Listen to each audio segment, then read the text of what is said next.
तो हेलो दोस्तों, तो आज हम लोग पढ़ेंगे क्लास 9 का बायो चैप्टर नंबर 1 जिसका नाम है fundamental units of life.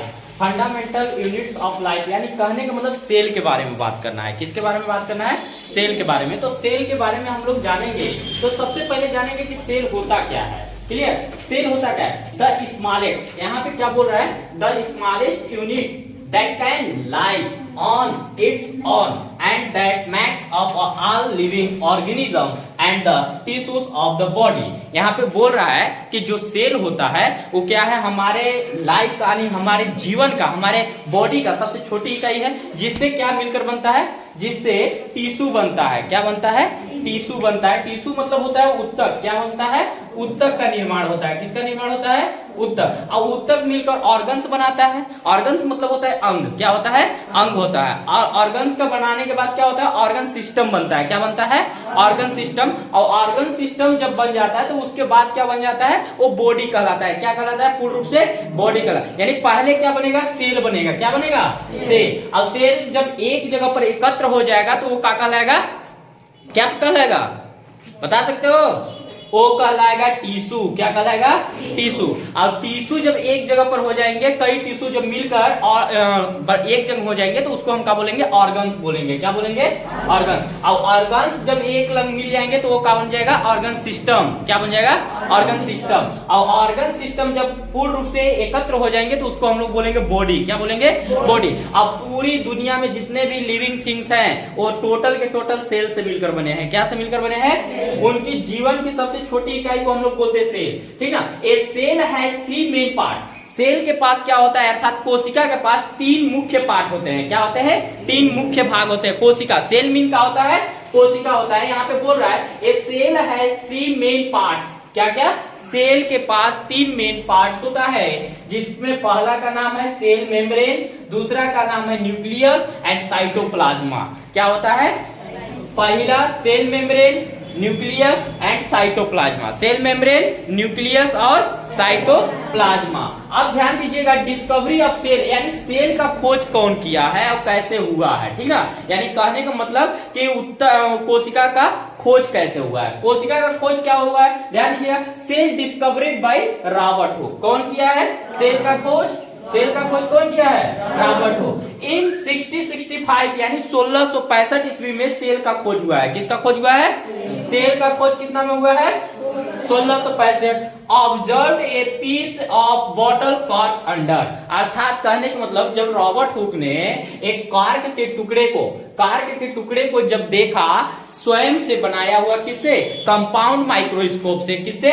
Microscope से जब देखा तो उसको वो नोटिस किया कि उसमें दिख क्या रहा है। उसमें ऐसी स्ट्रक्चर दिख रही थी जो एक मधुमक्खी का छत्ता होता है ना, मधुमक्खी के छत्ते के समान दिख रहा था। ठीक है? Reminded him small rooms. क्या था? जो कि वो छत्ते का जो अंदर के वो होता है ना, छेद जिसको हम लोग बोलते हैं रूम्स, उसके तरह देख रहा था। इट्स नेम कार्ड, इसका नाम उन्होंने क्या रखा? सेलुलोज। क्या नाम रखा? सेलुलोज। तो रॉबर्ट हुक ने जब सेल का खोज किया 1665 में तो उसका नाम क्या रखा? Cellulose. This cell is dead cell. यह जो सेल था वो मृत सेल था। क्या था?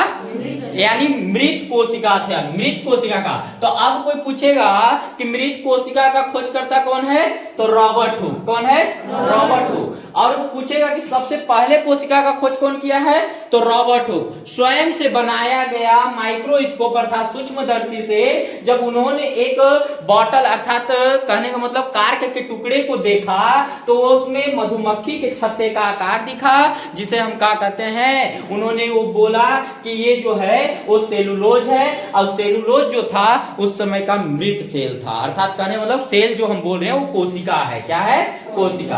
अब हम लोग बात करेंगे डिस्कवरी ऑफ लिविंग सेल अर्थात जीवित कोशिका का खोज कैसे हुआ उसके बारे में जानेंगे। उससे पहले आप जान लो लेटर मतलब बाद में, कुछ समय बाद जब इन्होंने सेल का खोज कर लिया उसके बाद कौन? रॉबर्ट हुक ने जब सेल का खोज कर लिया तो उसके कुछ दिनों बाद क्या हुआ, एंटोन वान लीवेनहॉक नाम का एक वैज्ञानिक आते हैं। कौन आते हैं? Antonie van Leeuwenhoek. कौन आते हैं? Antonie van Leeuwenhoek observe cell under another compound. अब ये क्या करते हैं, एक अन्य कंपाउंड को ये देखते हैं। क्या करते हैं? देखते हैं माइक्रोस्कोप विथ हायर मैग्निफिकेशन, यानी उच्च कोटि के सूक्ष्मदर्शी द्वारा जब उसको ये देखते हैं तो देखने के बाद इनको क्या पता चलता है, this time he had noted that क्या चीज, cell excited some from of movement, और वो जो सेल था वो हिल रहा था, यानी कहने का मतलब मूवमेंट कर रहा था। क्या कर रहा था?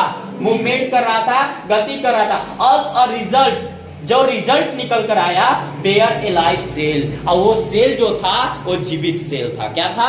जीवित सेल। तो जीवित सेल का खोजकर्ता कौन है? Anton van Leeuwenhoek. कौन है? Anton van Leeuwenhoek. और जो उन्होंने देखा वो कितने में देखा था? सन 1674 में। कितना में देखा था?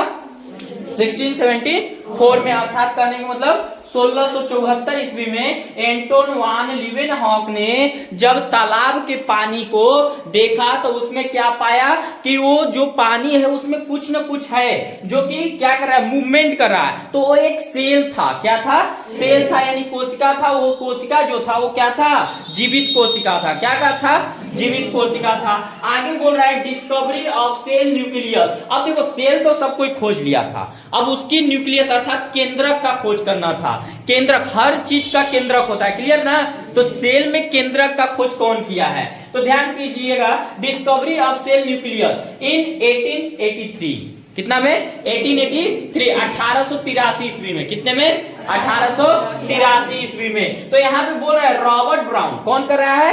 Robert brown. रॉबर्ट ब्राउन नाम का एक वैज्ञानिक आएंगे और 1883 ईस्वी में क्या करेंगे, सेल के न्यूक्लियस का खोज करेगा, जबकि उससे पहले सेल के न्यूक्लियस का खोज नहीं हुआ था। क्लियर ना? कितने साल बाद? लगभग 200 सालों बाद किसका खोज होता है? सेल के न्यूक्लियस का। 200 इयर्स आफ्टर, 200 इयर्स बाद क्या होगा? 1883, नियर अबाउट 200 इयर्स आफ्टर क्या चीज का खोज होगा? न्यूक्लियस का खोज होगा। Robert Brown, a Scottish botanist, provided the very first initiations into cell structure. उन्होंने देखा कि ठीक है हम सेल को देखते हैं। अब पहली बार जब वो सेल को देखे तो उसके अंदर कुछ दिखा, सेल के भीतर कुछ दिखा उनको, और वो दिखा क्या? He was able to describe, और उसको वो बताने में क्या हो गए कि एबल हो गए, उसको बता सकते थे कि वो है क्या, डिस्क्राइब कर सकते थे द न्यूक्लियस प्रेजेंटेड। और वो बताए कि सेल में उसकी न्यूक्लियस होती है अर्थात केंद्रक होता है। क्या होता है? केंद्रक। कोशिका में क्या होती है? केंद्रक। कोशिका में केंद्रक का खोज कौन किया? रॉबर्ट ब्राउन, 1883 ईस्वी में। आगे बोल रहा है कि जो ये न्यूक्लियस है वो किस में है भैया? सेल में है। इन द सेल ऑफ आर्चिड्स, अर्थात जो सेल की मेन पॉइंट अर्थात बीच में जो होता है वो क्या होता है? केंद्रक होता है। क्या होता है? केंद्रक होता है, न्यूक्लियस होता है। ठीक ना? सबसे पहले सेल क्या होता है? एक बार जल्दी से, सेल क्या होता है? हमारे शरीर की सबसे छोटी इकाई होती है, जिसके वजह से क्या बनता है? टिश्यू बनता है। टिश्यू से ऑर्गन्स, ऑर्गन से ऑर्गन सिस्टम, ऑर्गन सिस्टम से बॉडी, यानी सेल, कोशिका, कोशिका से मिलकर क्या बना? उत्तक। क्या बना? उत्तक। और उत्तक से मिलकर अंग, क्या बना? अंग से मिलकर अंग तंत्र, क्या बना? अंग तंत्र। और अंग तंत्र से मिलकर शरीर, क्या बना? शरीर बना। इसी प्रकार से सभी चीज क्या है? ऐसे बना है। ठीक ना? डिस्कवरी ऑफ सेल, सेल का खोज सर्वप्रथम कौन किया था? रॉबर्ट हुक नामक वैज्ञानिक ने। कितने में? 1665 ईस्वी में। उन्होंने कार्क के टुकड़े को जब देखा तो क्या निकला कि उसमें मधुमक्खी के छत्ते का आकार दिख रहा था, रूम की टाइप पर दिख रहा था। वो क्या था? सेल था। क्या था? कोशिका था। वो कोशिका कौन कोशिका था? डेड सेल, अर्थात कहने मतलब मृत कोशिका। और उसके बाद उसका नाम क्या रखा गया? सेलुलोज। क्या नाम रखा गया? रॉबर्ट हुक ने सेल को क्या बोला? सेलुलोज। उसके बाद डिस्कवरी ऑफ लिविंग सेल, जीवित कोशिका का खोज कितने सन में हुआ? 1674 ईस्वी में। एंटोनी वान लीवेनहॉक द्वारा जब तालाब के पानी को देखा गया तो क्या पाया गया कि उसमें एक मूवमेंट करता हुआ सेल है जिसे हम कहते हैं लिविंग सेल। अर्थात सबसे पहले लिविंग सेल का खोज कौन किया? Antonie van Leeuwenhoek. कितने सन में? 1674 ईस्वी में। Discovery of cell nucleus in 1883 ईस्वी में जब रॉबर्ट ब्राउन नाम का वैज्ञानिक आते हैं तो वो सेल को निरीक्षण करते हैं और सेल को निरीक्षण करने के बाद बताते हैं, क्या बताते हैं कि उसके मध्य बिंदु में अर्थात एक क्या है? न्यूक्लियस है, केंद्रक है। यानी सेल का केंद्रक का खोज कौन किए हैं? Robert brown. Main point of आप ये रखिएगा याद, ठीक ना। धन्यवाद। आपको वीडियो पसंद आई हो तो आगे शेयर कीजिए।